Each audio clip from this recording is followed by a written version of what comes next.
Hello and welcome to a successful literature review from beginning to writing for publication. My name is Dr. April Bice and this is part 2 of this presentation, Searching Databases. Alright, so when you're choosing a database, it's important, especially for a literature review, that you consider some important issues. First, what is the question that you're wanting to know? What is your research question? What is the purpose of your literature review? What discipline are you focused on? What database can give you the most of what you're looking for? So in essence, all of these questions basically will help you determine which database or which databases are most appropriate for you to be searching. If you're focused on a research question that has to do simply with biomedical science, you may not choose a nursing database. If you're choosing something that involves simply education literature, then you may want to choose one of the more education-focused databases. So it's important, again, when choosing these databases that you focus on these things to help you narrow down which database that you will be searching can give you the best options and the most pertinent literature for your review. So here are some examples of common databases in health science that's often used in published literature reviews, in college courses, academic courses, and or other types of literature reviews. CINAHL stands for the Cumulative Index of Nursing and Allied Health Literature. It is probably the most common and most comprehensive nursing database. It is something that you have access to at UNCW. PsycInfo is a large resource of peer-reviewed behavioral science and mental health literature. It will certainly involve some nursing literature in that database, but it focuses on psychological or mental health issues. PubMed is the most comprehensive biomedical research database. And Google Scholar, I'm sure many of you are familiar with that, includes books, articles, dissertations, theses, papers, and reports. Many of these are peer-reviewed and research-based. Web of Science, Ovid, and then the R2 library. The R2 library is made up of books, ebooks that's published in nursing, allied health, and medicine. If you're specifically looking for a book, perhaps you know the author, or you're looking for a published book that you don't know the author but you know the title, this may be a good resource for you to go to. So navigating databases is very important when you are working on a review of the literature. When you want to find pertinent, appropriate articles or manuscripts, sometimes that can be really difficult. And it's important for you to set the search criteria so that you can get exactly what you want, but not to set it too limited because you may be cutting down some areas of the data search that will be helpful to you. So when you're looking in the databases, you're going to find places that you can check or that you can choose things such as whether or not the articles are peer-reviewed, publication years, do you want it to be a full text, randomized controlled trials only, what are the age groups you are focused on, do you only want it in English?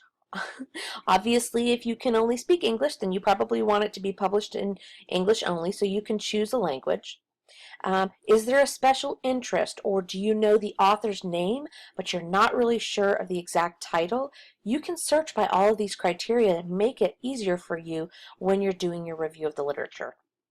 Now, I do want to caution you on checking full text only, and that is simply because even if the database does not have it available in full text, there are certain links that you can go to within the database that can take you to other areas that may contain the article, manuscript, or resource for you.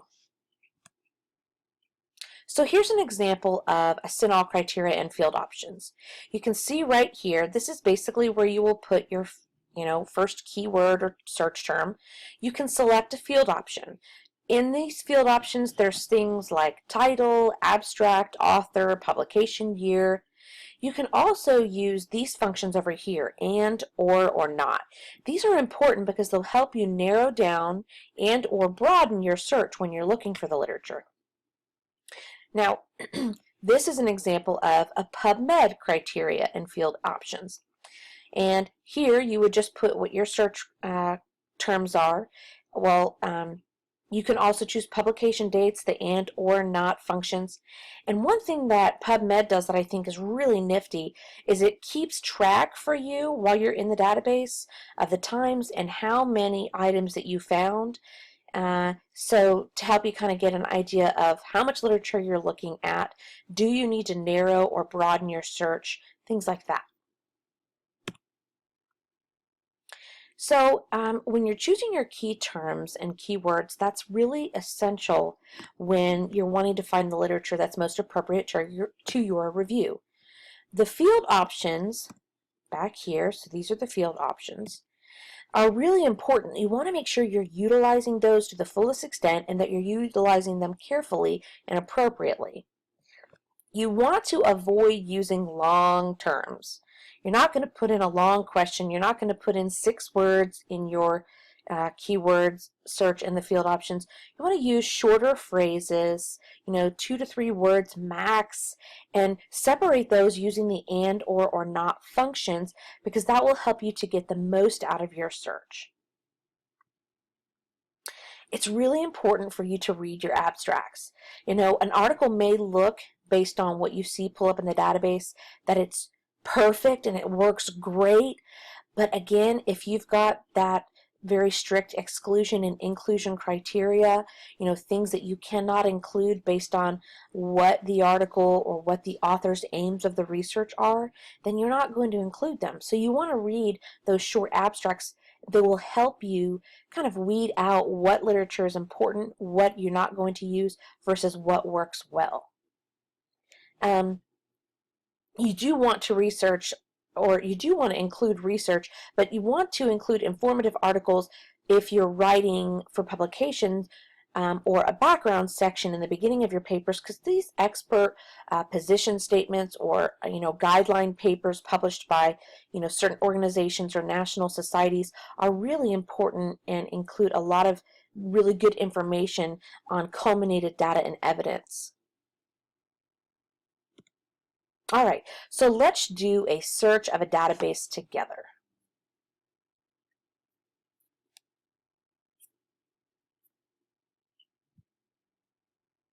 This is the Randall Library, what you have access to at UNCW, and there are lots of different databases that you can use to help find what literature that you will be including in your review.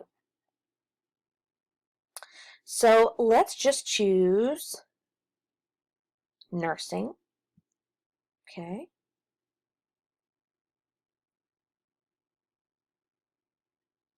And let's go to CINAHL Full Text. That was one of the databases that we discussed here today. And let's just type nursing burnout and, okay, so we can use this function here, and let's just say critical care. Now let's take a look at some of these options here. Let's limit to full text. Let's do research articles only. We don't need to do randomized controlled trials, but let's look over here. Let's say nursing burnout is a huge topic with lots of literature. So let's just say 2010 to 2016. And let's make it peer-reviewed. Let's end there and let's see what our search comes back with. All right, so we have about 14 different articles here. Notice, because we checked that we wanted full text, that every one of these has a PDF directly available to you. All you'll have to do is click on this PDF and it'll bring it right up to you. So you can access that article. You can download it if you want, depending on what type of computer you have or software program you have. You can download that right to your computer and put that in those folders that we talked about, if it's a good option for you. Or you can simply just take 2 or 3 minutes and read through the abstracts. Okay, so the background, you can look at what the purpose or the objective is, what kind of research it is, what did they find. Findings and conclusion are going to be really important for you to pay attention to with your literature review. and as well as all of the search criteria that you've included, which will be more up here in the abstract with the participant research contact, the objectives, and the design. All right, so let's change our field options just a little bit. Let's use the same topic, nursing burnout and critical care,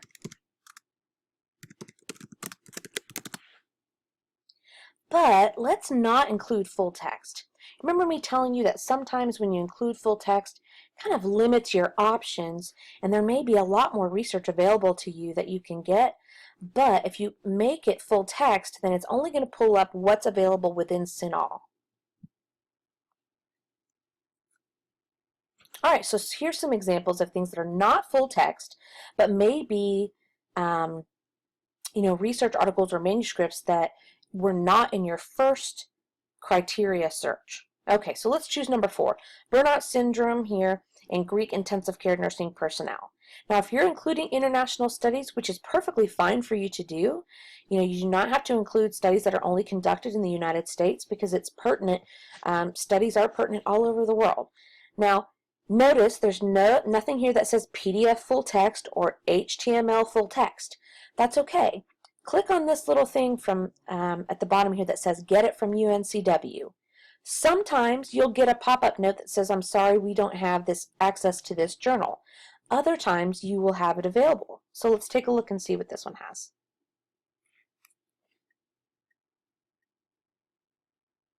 All right, so here when you click on Get It from UNCW, it gives you sort of a little explanation of what's going on. And it shows right here that you can get it from Journals at Ovid Nursing Full Text. It'll pull up for you where you can get it, and if you look at these tools section here, you can pull up the article as a PDF right here. So that was why I was telling you it was really important for you not to only choose full text, because this article may not have been available within CINAHL. However, Ovid, you can get to a different database through CINAHL that does have it for you.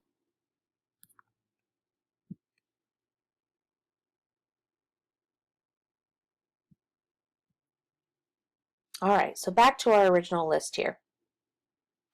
I did want to show you here that you can use the author function. Say you're looking for an article by Catherine Kolkaba, the nurse theorist Catherine Kolkaba. You can choose, put her last name there, and you can choose author. And it will pull up articles for you that she may have been part of.